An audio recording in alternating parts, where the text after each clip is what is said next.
Welcome to Phillies Fan Central, where passion meets the diamond and every fan's voice counts. Hello, Phillies Nation. Welcome back to Phillies Fan Central, your #1 channel for exclusive news, deep dive analysis, and the inside scoop on our beloved Philadelphia Phillies. I'm here to dig deep into what truly matters for our team. Before we get into today's bombshell report, I need to ask you for that favor that helps our community grow. If you are not already subscribed, please hit that follow button right now. Drop a like on this video. If you love the fight in Phils, hit that notification bell so you never miss a critical update. And most importantly, comment. I want to know your take on what we're discussing today. Your voice is essential here at the Central. Let's get straight to it, because this 2025-2026 offseason hot stove is shaping up to be one of the most impactful in recent franchise history. We have a clear need, a hole that must be filled if we want to finally get over the hump and capture that World Series championship that has slipped through our fingers. And the name at the top of everyone's wish list, the big fish on the market, is undoubtedly Kyle Tucker. We are talking about an elite five-tool player in the absolute prime of his career. Coming over from the Houston Astros, he would be the perfect replacement, a generational upgrade for our right fielder position, currently held by the, let's be honest, inconsistent Nick Castellanos. Tucker brings a combination of left-handed power, something this lineup always covets, a gold glove defense, and a lineup presence that would fundamentally change our offensive attack. The idea of him next to Bryce Harper and the rest of our core is the stuff of Red October energy. However, I have exclusive information tonight based on inside reports and analysis from highly reliable sources, including the renowned Jim Bowden of The Athletic, which puts an immediate break on that expectation. The question I received from a viewer, Matt Sullivan, is why won't the Phillies try to sign Kyle Tucker immediately? That is the million-dollar question, or rather, the $400 million question, which is what Tucker is expected to cost. The answer, according to my sources and confirmed by Bowden's report, is a matter of strategic priority. The front office, led by Dave Dombrowski, has made a very clear decision. Before they go shopping on the external market for the ultimate prize, they need to clean house and secure our own crucial free agents. Bowden writes, and I quote, "It appears the Phillies are trying to retain their own free agents before considering Tucker. This completely changes the script for our offseason. It's not that the Phillies don't want Tucker, it's that they have bigger fires to put out internally before they can even consider adding a contract of that magnitude. This strategy is risky.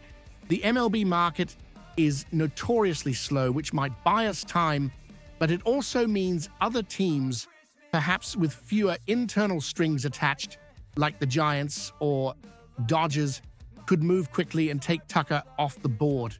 The front office is playing a dangerous game of chess, securing the present before mortgaging the future, but the cost might be missing out on the best player available. And when we talk about these internal free agents, we aren't talking about secondary pieces. We are talking about the very soul and spine of this team. Let's detail exactly what's at stake and why Dombrowski is focused on them. At the absolute top of that list, the name that is non-negotiable for the front office and for 99% of the fan base is Kyle Schwarber. Yes, I know his defense in left field can be adventurous to say the least, but what Schwarber represents as our primary designated hitter and as the emotional leader of this clubhouse cannot be measured by WAR alone. He is the fan favorite, the Schwarbomb merchant, the engine that ignites Red October. Losing his bat at the top of the lineup would create a power void and, more importantly, a leadership vacuum that would be devastating. The Phillies simply cannot, and I repeat, cannot allow Kyle Schwarber to walk out of Citizens Bank Park He is priority number one, period. Right behind him, and perhaps equal in importance, is our BCIB, the best catcher in baseball, JT Realmuto. The catcher market is a wasteland. There is no one available in free agency or even via trade who comes close to offering the complete package Realmuto does.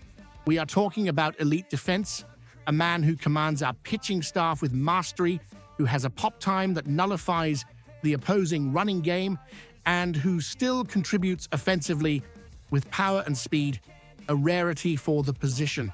His connection with Wheeler, Nola, and crucially our next guy on the list is irreplaceable. Letting Realmuto walk would mean setting the franchise back years at the toughest position on the diamond. Dombrowski knows this, and his extension is a critical priority. And that brings us to the third name, and perhaps the most complicated piece of this puzzle, Ranger Suarez. Our Ranger has had a meteoric rise, transforming from a long reliever into a legitimate top-of-the-rotation arm. The problem is the rest of the league has noticed too. Suarez is going to command massive offers on the open market. The question for the Phils is, with how much money we already have committed to our rotation, especially the massive contracts for Zach Wheeler and Aaron Nola, can we afford to pay the market price for Suarez? Especially with a generational talent like Andrew Painter knocking on the door, waiting for his chance in the big leagues. There is also Harrison Bader, who is likely gone, but the decision on Suarez will define our spending ceiling. The front office seems inclined to try and keep him, but if the bidding war gets too high, they may have to back out. This is the complex web that is stopping Dombrowski from simply writing a $400 million check to Kyle Tucker today. So, for an objective analysis of the main story, the Phillies' strategy is clear. Prioritize maintaining the core, Schwarber, Realmuto, and, if possible, Suarez, before attacking the high-end market, Tucker. It's a conservative approach, but one aimed at ensuring the stability of the team that has already come so far.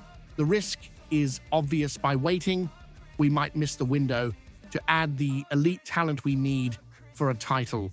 But now I want to hear from you, the best fan base in MLB. What do you think of this strategy? Is Dave Dombrowski right to focus on our own guys first, or should we be aggressive, perhaps let Suarez or even Castellanos via trade walk and make an undeniable offer for Kyle Tucker right now? Drop your opinions in the comments below. And don't forget, if you want more deep dive analysis, breaking news, and exclusive coverage of the fight in Phils, follow Phillies Fan Central, smash that like button, hit the bell to be the first to know everything, and join the conversation. This channel is made by fans for fans. Thanks for watching. We'll be tracking every move. Ring the bell. Go Phils!